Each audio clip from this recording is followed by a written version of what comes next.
حضور علیہ الصلوۃ والسلام کی ایک طویل حدیث ہے، اس میں ایک قصہ یہ بھی ہے کہ کسی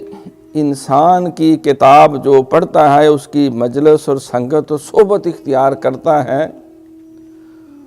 تو اسی طرح جیسے اس کی کتاب نہیں پڑھ رہا اس کے پاس بیٹھا ہوا ہے، صرف کتاب نہیں پڑھ رہا بلکہ اس کے علوم و معارف اور فیوز و برکات سے بہرہ یاب ہو۔ تو جس طرح اچھی کتاب انسان میں مثبت انقلاب پیدا کرتی ہے، تو بری کتاب انسان میں وہ بھی برے مجلس ہم نشین کی طرح ہوتی ہے، وہ بھی انسان کو برباد کر دیتی ہے۔ تو انسان جب کوئی بری ویڈیو دیکھتا ہے تو وہ سمجھیں کہ انہی لوگوں میں بیٹھا ہوا، وہ گواہ ہے، وہ شامل ہے ان میں۔ اور جس وقت کو کعبہ شریف کا دیدار کرتا ہے، نیک مجلس کا، تو ایسے ہی ہے گویا کہ وہ ان کی مجلس و صحبت میں بیٹھا۔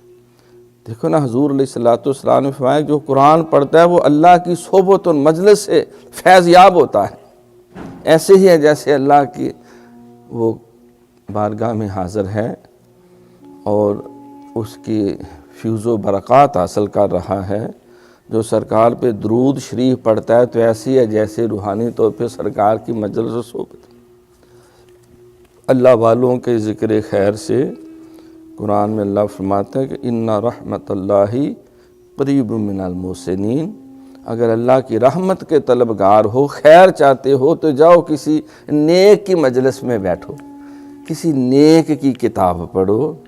کسی نیک کا ذکر خیر کرو،